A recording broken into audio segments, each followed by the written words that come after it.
Dear students, instant English पर best ये आपका छठवां दिन है, 6th डे। और आज आपको बताने वाला हूं मैं इंपॉर्टेंस ऑफ रीडिंग। जी हां स्टूडेंट्स, एक ऐसी स्टोरी आज आपको मैं पढ़ाऊंगा जिसकी मदद से आप जो है एक्चुअल में रीडिंग को कैसे करना है वो आप समझोगे। हर एक वर्ड को डिटेल में एक्सप्लेन करूंगा कि नाउन है, एडजेक्टिव है, एडवर्ब है, क्या है। आपको सारी चीज डिटेल में बताऊंगा। रिमेंबर वन थिंग, जिससे मैं बता रहा हूं ना, उसी बेसिस पे, उसी आधार पे पूरी स्टोरी को एक बार आपको थॉरोली रीड करना है। क्योंकि इंस्टेंट इंग्लिश का मतलब ये नहीं है कि आप जल्दी इंग्लिश सीख जाएंगे। इंस्टेंट इंग्लिश का मतलब ये है कि आप जो है उसमें उतनी मेहनत करें जितनी मेहनत करवाने के लिए या करने के लिए मैं आपको इंसिस्ट कर रहा हूं। तो बहुत ही ज्यादा शानदार सेशन है, पूरे सेशन को एंड तक देखना तो ही आप इसका फायदा ले पाओगे। चलिए करते हैं आज के सेशन को शुरू। Let's start the video. Students, reading को स्टार्ट करने से पहले मैं एक चीज आपको क्लियर कर दूं कि जो भी लाइन आप पढ़ोगे, जो भी कंटेंट आप या फिर टेक्स्ट को आप रीड करोगे, आपको उसमें पार्ट्स ऑफ स्पीच की समझ को डेवलप करना है। क्योंकि बहुत इंपॉर्टेंट हो जाता है कि आप उस कंटेंट को अच्छे से समझें। जैसे देखिए, सबसे पहले टाइटल की बात करें हम लोग, तो टाइटल है प्राउड रेड रोज। अब यहां पर ये जो प्राउड है, सबसे पहले तो ये समझो ये आपका एक एडजेक्टिव है ना। रेड जो है लाल, ये भी आपका एक एडजेक्टिव है, और रोज जो है ये आपका नाउन है। ठीक है, तो स्टोरी का टाइटल बना घमंडी लाल गुलाब का फूल। ओके, घमंडी लाल गुलाब का फूल, रोज मतलब गुलाब का फूल हो गया। तो एक घमंडी गुलाब का जो फूल है वो हमारा टाइटल है स्टोरी का। अब हम पढ़ने वाले हैं तो देखिएगा आप थोड़ा। One beautiful spring. अब देखो, स्प्रिंग जो है एक ऋतु होती है, एक सीजन होता है ना। ब्यूटीफुल एडजेक्टिव है, वन एक न्यूमेरिकल एडजेक्टिव है जो उसके आगे लगा है। तो एक सुंदर स्प्रिंग के डे में अ रेड रोज ब्लॉसम। अब भाई ये जो ब्लॉसम है ये आपका V2 है, वो आपकी सेकंड फॉर्म। आप याद रखें स्टूडेंट्स, मैक्सिमम स्टोरीज जो होती हैं वो आपकी सिंपल पास्ट टेंस पर बेस्ड होती हैं। क्योंकि सिंपल पास्ट टेंस उन सिचुएशंस को बताता है जो हो गई, पास्ट में घटना जो है घटित हो गई, तो उसको बताने के लिए सिंपल पास्ट टेंस होता है। तो अ रेड रोज ब्लॉसम, ब्लॉसम का मतलब होता है खिलना, है ना। इन अ फॉरेस्ट, एक जंगल में एक बहुत ही सुंदर गुलाब का जो फूल है वो खिलता है। फिर क्या हुआ? खिला, मतलब simple past tense. Many kinds of trees and plants grew there, वहां पर कई प्रकार के, मेनी काइंड्स ऑफ मतलब कई प्रकार के, ट्रीज भी और प्लांट्स भी ग्रू देयर, वहां पर लगे हुए थे या उंगे, आप अपने भाषा में उसको समझ सकते हैं। एज, जैसे द रोज लुक्ड अराउंड, जैसे ही उसने जो है अपने चारों ओर देखा, किसने? रोज ने। अब देखो, रोज के आगे द लगा रहे हैं, यहां पर अ रेड रोज हमने लिखा था, लेकिन यहां पर द लिख रहे हैं क्योंकि उसी का अब दोबारा जिक्र हो रहा है, that is why. Looked around, उसने चारों ओर देखा। A pine tree nearby said, वही पास में एक पाइन का ट्री था, पाइन का जो पेड़ था, जो चीड़ जिसे हम लोग कहते हैं, उसका एक पेड़ था। उसने क्या कहा? What a beautiful flower, right, what a beautiful flower. तो यहां पर व्हाट जो है आपका कोई WH वर्ड नहीं है। व्हाट अ ब्यूटीफुल फ्लावर आपका एक ऐसा सेंटेंस है जो कि आश्चर्य को व्यक्त कर रहा है ना। I wish I was that lovely, I wish, काश मैं उतना लवली होता, मैं हूं नहीं, काश मैं होता, राइट, ऐसा बोल रहा है वो। अनदर ट्री सैड, दूसरे पेड़ ने कहा, dear pine do not be sad. Dear pine, pine वो पेड़ का जो है उसको बोला उसने।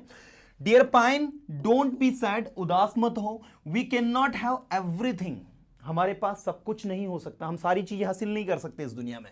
The rose turn its head. अब देखो, ये जो इट्स आया ना, इट्स मतलब यहां पर आ रहा उसका, उसकी, उसके, एक इट्स ये भी होता है। ये इट्स का मतलब होता है स्टूडेंट इट इज, लेकिन ये इट इज वाला इट्स नहीं है, ये इट्स है उसका, उसकी, उसके। सो रोज ने अपना सिर जो है घुमाया एंड रिमार्क्ड, और रिमार्क्ड की मतलब टिप्पणी की। क्या कहा उसने?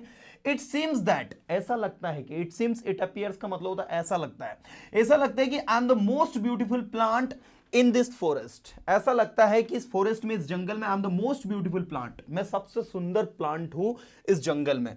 अ sunflower raised its yellow head. अब एक सनफ्लावर ने, सूरजमुखी ने अपना रेज करना मतलब होता है उठाना, इट्स येलो मतलब उसका पीला सिर, एंड आस्क्ड, और पूछा, क्या पूछा? Why do you say that, आप ऐसा क्यों कहते हो? In the forest there are many beautiful plants, इस जंगल में बहुत सारे सुंदर फूल हैं और प्लांट्स हैं। You are just one of them, आप तो उनमें से एक हो। The red rose replied, red rose ने रिप्लाई किया, उत्तर दिया उसकी उस बात का। I see everything looking at me, मैं देख सकता हूं या मैं देखता हूं कि सभी लोग किसको देख रहे हैं, मुझे ही देख रहे हैं, एंड एडमायरिंग मी, और मेरी क्या कर रहे हैं, प्रशंसा कर रहे हैं। ये वर्ड याद रखिएगा, बहुत प्यारा वर्ड है। एडमायर करना मतलब होता है किसी की प्रशंसा करना। इसके लिए एक और वर्ड होता है प्रेज, एक वर्ड होता है एप्रिशिएट, है ना। तो ये सारे वर्ड्स आप लोग याद रखना, एप्रिशिएट, प्रेज एंड एडमायर, इन तीनों का मतलब होता है प्रशंसा करना। सभी लोग मुझे देख रहे हैं और सभी मेरी प्रशंसा कर रहे हैं। Then the rose looked at the cactus and said, और फिर रोज ने किसकी ओर देखा, कैक्टस की ओर देखा। कैक्टस एक कांटेदार पौधा होता है, उसकी ओर देखा और क्या कहा उससे, लुक एट दैट अगली प्लांट फुल ऑफ थॉर्न्स। उस अगली, अगली मतलब होता है गंदा, भद्दा, या जो भी आप कह सकते हो, बदसूरत, है ना। अगली जो है ये आपका एंटोनिम्स है ब्यूटीफुल का। ब्यूटीफुल का अपोजिट जो होता है अगली होता है। लुक एट दैट अगली प्लांट फुल ऑफ थॉर्न्स, उस अगली से प्लांट्स को देखो जो पूरी तरह किससे भरा है, कांटों से। The pine tree sad, pine tree ने कहा। अब कहा कौन सा टेंस, सिंपल पास्ट टेंस में कहा। क्या कहा, जो स्टेटमेंट कहा वो इन्वर्टेड कॉमा के अंदर आ रहा है। Red rose what kind of talk is this. अब भाई पाइन ट्री ने कहा कि भाई रोज ये किस प्रकार की बातें आप कर रहे हो, या what kind of talk is this. Who can say what beauty is, कौन कह सकता है कि सुंदरता क्या है। And you have thorns too, और तुम्हारे पास भी तो कांटे हैं। ठीक है, आप वो कैक्टस को बोल रहे हो तो भाई पाइन ट्री बीच में बोल पड़ता है। पाइन ट्री और इसके बीच में बातचीत स्टार्ट हो रही है। लेट्स सी, आई होप कि आपको एक समझ में आया होगा यहां तक। एक बार आप इसको रीड करें। देखो याद रखना स्टूडेंट्स, जब भी आप कोई कंटेंट रीड कर रहे हो तो एक बार में आपको समझ में नहीं आएगा। वो उसको समझने के लिए आपको उसको 2-3-4 बार रीड करना होगा। इसलिए मैं सजेस्ट करूंगा कि आप क्या करें, जब भी कोई कंटेंट रीड कर रहे हो तो आप उस कंटेंट को 1-2 बार पढ़े। अब जैसे हमने पहले वाला पढ़ा, मैं चाहूंगा बैक में जाए आप और उसको एक बार पूरा रीड करके समझने की कोशिश करें आप। अब यहां से देखिए, the proud red rose looked angrily. अब ये जो एंग्रीली आया ना, ये आपकी एडवर्ब है। इसका मतलब होता है गुस्से से। ये बना है एंग्री से, वाई को हटा दिया, आई लगा दिया। Angrily at the pine and said, उसने पाइन ट्री की ओर देखा गुस्से से और कहा, I thought you had good taste. मुझे लगता था कि तुम्हारी जो पसंद है, तुम्हारा जो टेस्ट है अच्छा है। क्योंकि पहले उसने उसको अप्रिशिएट किया था ना कि कितना सुंदर पौधा है यार। और अभी वो जब बोल रहा है कि भाई ऐसा तो कुछ नहीं है, तो वो उसको थोड़ा अजीब लगा। तो क्या बोलता है, आई थॉट, मुझे लगा कि तुम्हारा टेस्ट अच्छा है। You do not know what beauty is at all, तुम्हें तो पता ही नहीं है कि सुंदरता है क्या। You can't compare my thorns to that of cactus, आप मेरे थॉर्न्स की तुलना, मेरे कांटों की तुलना कैक्टस के कांटों से नहीं कर सकते, है ना। You can not compare my thorns to that of the cactus, है ना। इस तरीके से उसने बोला। What a proud flower thought the trees. अब पेड़ ने कहा भाई कि कितना ज्यादा प्राउड फ्लावर है, कितना ज्यादा घमंडी फूल है ये, कितना ज्यादा इसको घमंड है। अब देखो उसका घमंड उतरेगा आगे। The rose try to move its roots away from the cactus. अब उसने ट्राइड, ये ट्राई की सेकंड फॉर्म है V2, उसने कोशिश करी to move its roots away. Move away करना मतलब होता दूर करना, इट्स रूट मतलब उसकी जड़ें, फ्रॉम द कैक्टस, किससे, कैक्टस से। But it could not move, लेकिन वो मूव नहीं कर पाया।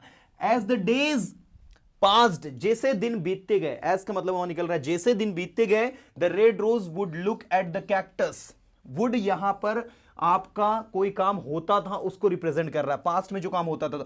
सो the red rose would look at the cactus, वो कैक्टस को देखता था एंड से इंसल्टिंग थिंग्स, और कैसी चीजें कहता था, इंसल्टिंग थिंग्स। लाइक कैसे कहता था, जैसे दिस प्लांट इज यूजलेस, ये प्लांट तो पूरी तरह यूजलेस है, कोई काम का ही नहीं है ना। How sorry am I to be his neighbour. How sorry मतलब मैं कितना उदास हूं, मैं कितना दुखी हूं कि मैं I am to be his neighbour, मुझे इसका नेबर बनना पड़ा। I am to be his neighbour मतलब मुझे इसका क्या बनना पड़ा, पड़ोसी बनना पड़ा। मतलब मुझे इसका बड़ा खेद है, दुख है कि मुझे इसका क्या बनना पड़ा, पड़ोसी बनना पड़ा। कैक्टस के बारे में बोलता है रोज इस तरीके से। The cactus never got upset, वो कभी अपसेट नहीं हुआ। तो गेट अपसेट यहां पर एक नई वर्ब मिल रही है, इसको नोट कर लेना। इसका मतलब होता है उदास होना, get upset.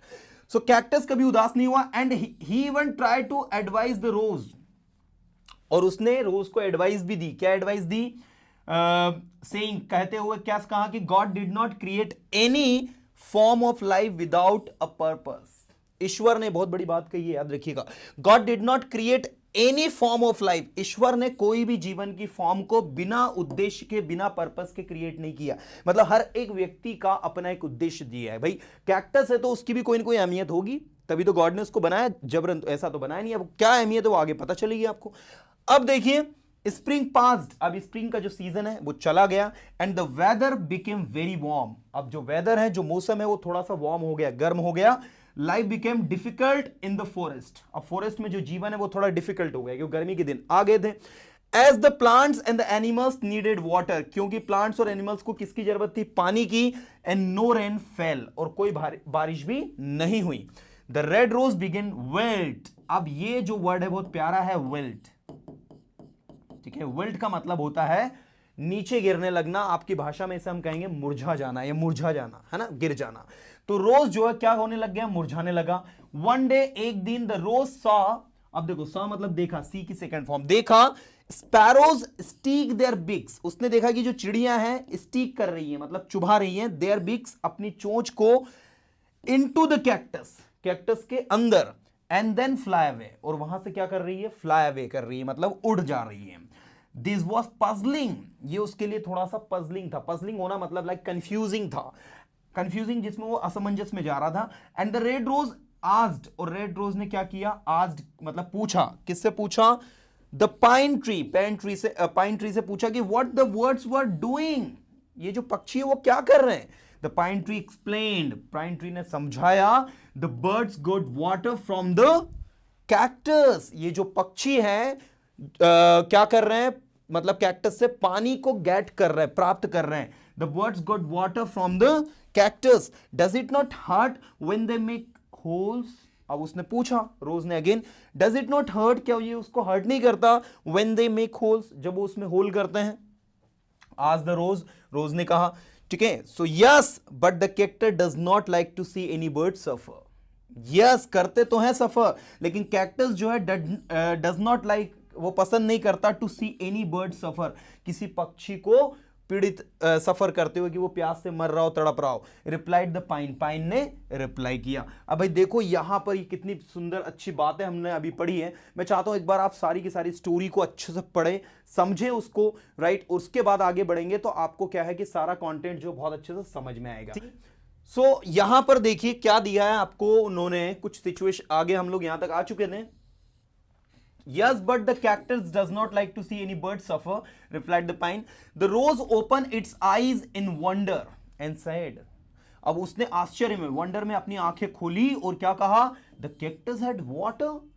The cactus has water. क्या कैक्टस के पास पानी है? अब आप देखो ये सेंटेंस एक्चुअल में लिखा अफर्मेटिव है, लेकिन लास्ट में क्वेश्चन मार्क लगा दिया।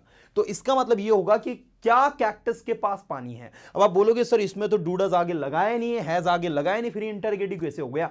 ये याद रखिए स्टूडेंट्स, अफर्मेटिव सेंटेंस के लास्ट में अगर क्वेश्चन मार्क लगा दिया तो वो अफर्मेटिव नहीं रहा, अब वो आपका इंटरोगेटिव सेंटेंस हो गया है, यस नो वाला। तो यहां पर वो जो बोल रहा है रोज, क्या बोल रहा है? The cactus has water, the cactus has water, मतलब क्या कैक्टस के पास पानी है? इस तरीके से। Yes you can also drink from it, हाँ उसके पास पानी और आप ले सकते हैं। The sparrow can bring water to you if you ask the cactus for help, जो स्पैरो है चिड़िया, जो वो आपके लिए पानी ला सकती है अगर तुम कैक्टस से मदद के लिए कहो तो, राइट। सो यहां पर बहुत ही प्यारा मोरल आपको दिया है स्टोरी का, जो मैं चाहता हूं आप लोग सब केयरफुली पढ़ें। The red rose felt too ashamed, red rose को बहुत ज्यादा शर्म महसूस हुई ऑफ इट्स पास्ट वर्ड्स, उसके पास्ट की शब्दों के बारे में, बातों के बारे में, एंड बिहेवियर और व्यवहार के बारे में। टू आस्क फॉर वाटर, पानी मांगने में उसको, सारी चीजों में उसको अशेम्ड फील हुआ from the cactus. But then it finally did ask the cactus, लेकिन फिर भी उसने फाइनली डिड आस्क, पूछा ही। डिड आस्क मतलब यहां पर डिड भी लगा दिया और आस्क भी लगा दिया, तो ये थोड़ा समझेंगे। ये आपका एक एम्फेटिक सेंटेंस हो गया कि उसने पूछा ही द कैक्टस, कैक्टस से फॉर हेल्प, मदद के लिए। The cactus kindly agreed, kindly मतलब होता है आसानी से, दया के साथ में सहमत हो गया। And the birds filled their beaks, और पक्षियों ने अपनी बिक्स को, चोंच को भर के, विद वाटर, पानी से, and watered the rose roots, उसने रोज की जो जड़ें थी उसमें पानी डाल दिया। Thus the rose learn a lesson, इस तरीके से उसने एक लेसन सीखा। And never judged anyone by their appearance again, right. कभी किसी को उसके अपीयरेंस से जज मत करो। एक प्रोवर्ब है ना, नेवर जज a book by its cover, किसी बुक को उसके कवर से जज मत करो, इसी तरीके से किसी इंसान को उसके अपीयरेंस से जज मत करो। Such a beautiful story guys we have read today. What you have to do is that after reading this story you have to speak this story in your own words. When you speak this story in your own words, trust me, this story will help you to be a good English speaker. What wrongs with the people that they know exactly what to speak but they never try to speak? And after reading this story, if you are trying to speak in your own words, in the beginning I know that you are going to make mistake. No one is perfect in this world. If you are making mistake, remember one thing, you are on the path to learn. You are on the path to improve yourself. So do not hesitate, speak confidently. Just believe in yourself. Just believe that I can speak this story in my own words. Once upon a time, there was a red rose in the forest. The rose was very beautiful. All the trees and plants were appreciating him. अपने शब्दों में बोलिए आप अपने शब्दों में जब बोलेंगे तो आप अपने शब्दों में चीजों को एक्सप्रेस करना सीखेंगे. क्योंकि होता क्या है कि किताबी भाषा तो अपनी जगह ठीक है, that's okay, but when it comes to speak practically हमसे नहीं बनता है. इसीलिए जितना बन रहा है उतना बोलेंगे, कॉन्फिडेंटली बोलेंगे, अच्छे से बोलेंगे. आई होप डियर स्टूडेंट्स कि आज के सेशन में आपको हेल्प मिली हो. और ये जो 6th डे था आपका इंस्टेंट इंग्लिश का, इसमें आपको थोड़ी सी भी हेल्प मिली तो स्टेटस पर रख लेना ताकि ज्यादा से ज्यादा स्टूडेंट्स इस वीडियो को पहुंच सके और इसका फायदा ले सके. फिर मिलूंगा नेक्स्ट वीडियो में कुछ अच्छे कंटेंट के साथ में. तब तक के लिए tata bye, have a good day.